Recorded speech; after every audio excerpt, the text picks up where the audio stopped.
out the war, kicking up her socks. Yeah, I know you want the barn, down in Dracula. That Kermit the Frog at it again. That guy. Oh, someone's calling. Who could this be?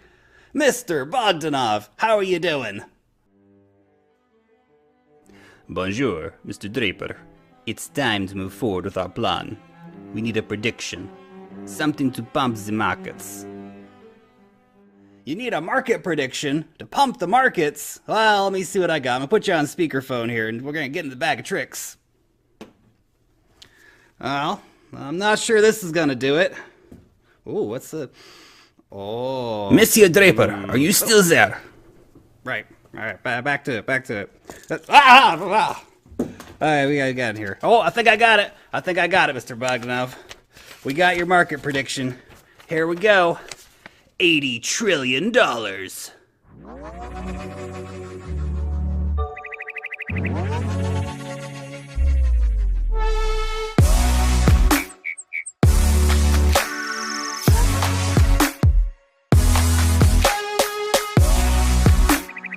Welcome everyone to the September 16th edition of What's Happening in Crypto with Crypto Lark, broadcasting to you from New Zealand and bringing you all of the latest from the crypto world and beyond. Today's top stories: Tim Draper sees the Bitcoin market exploding in 2033. The Zimbabwean government is unable to stop its citizens from using Bitcoin, unsurprisingly, and Charles Hoskinson has been abducted by a camel. Bitcoin, $6,487. Big story here, of course, is that Ethereum is having a nice movement back up, but is still way, way below where it was only a couple of weeks ago.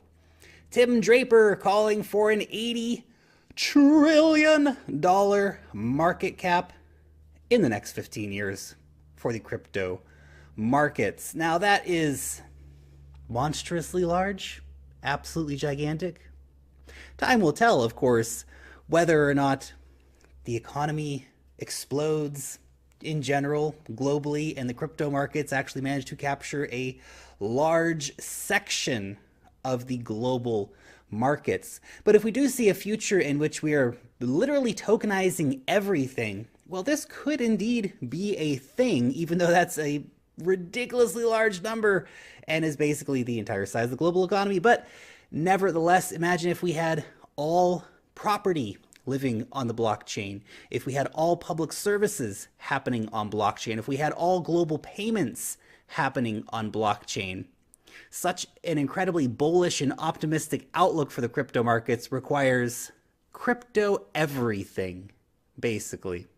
Could happen. Certainly be interesting times if it did. Tom Lee from Fundstrat saying that Bitcoin hash rate has doubled. It is now costing $7,300 to break even in mining costs. Now, the interesting thing here is that it costs $7,300 to mine a Bitcoin, but the cost of a Bitcoin right now is only around $6,500. Essentially, what we are going to see is some miners will continue to mine at a loss for a while, but you will see machines start to get turned off, at least temporarily, if this situation continues to go on for months on end. But I think a lot of companies will actually simply run at a loss. And of course, different companies in different regions will have different circumstances in terms of electricity, for example, and how cheap they're able to access that electricity. Flood of payouts could crash the Bitcoin market. This article in particular is talking about how the Mt. Gox Bitcoin is going to start being returned to investors from, of course, the Mt. Gox exchange. Now that is a lot of Bitcoin when it comes down to it. 160,000 Bitcoin currently being held by Mt. Gox, assuming that most of those were returned to the people that they are owed to. If everybody sells, could be a big movement for the market indeed. You have to remember that back when this happened, Bitcoin was not worth $6,500. Bitcoin was worth much, much less back then. So if we did see a mass sell-off from investors that are getting their Bitcoin now and have essentially gained massive profit, even selling in the current market state. That would be very interesting. Of course, we have seen the activation of a few different old addresses recently that have been moving a lot of Bitcoin around in the markets. It just really speaks to the smallness of the Bitcoin markets overall, to be honest, because if we see big wallets activating and having such massive effects on the market, that's not really a good thing. So maybe it's good that we're actually getting these old Bitcoin addresses, moving the Bitcoin around, selling it off to other people so that we can have a more even distribution of Bitcoin in the long run. Russian lobby group to present alternative bill on digital assets. Cryptocurrencies will have a special status which has never appeared in Russian legislation before and will be regulated on the basis of laws and regulations that will be issued by the Russian Central Bank. The Central Bank will issue licenses for exchange operations. In this regard, the status of crypto owners will be notably facilitated in comparison to securities owners. The new bill will divide digital assets into 3 groups: tokens, which will be the equivalent to securities, cryptocurrencies, and digital signs. This is an alternative bill. We actually have to see this first get approved, but it is interesting that there is this innovation going on within Russia when it comes to digital assets. A similar move is being made over in Ukraine at the moment as well. So the innovation is a great thing, and as countries start to innovate more, it's only going to be positive for crypto. The World Economic Forum outlines over 65 blockchain use cases for environmental protection. Remember, the World Economic Forum the other day said that they see blockchain being $1 trillion business. Well, this is part of that. Now, look, there are a lot of use cases that they go over here: supply chain, decentralized energy, water management systems, sustainable fundraising sources, carbon markets, and on it goes. But the ability for blockchain to increase efficiency and to disrupt all of these legacy industries is indeed massive. Over in Zimbabwe, despite Zimbabwe's cryptocurrency ban, citizens turn to Bitcoin in tough times. Look, if China couldn't stop their citizens from using Bitcoin, you bet your bottom dollar that Zimbabwe is not going to be able to stop their citizens from using Bitcoin.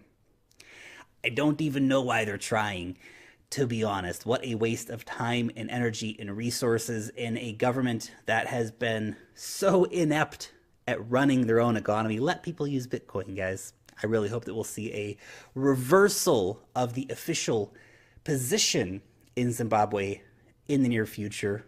But at the same time, whatever. The citizens of Zimbabwe, keep on Bitcoining, guys. I'm so encouraged to see people like this who just don't care what their government says use Bitcoin regardless, because it is the form of money that they need.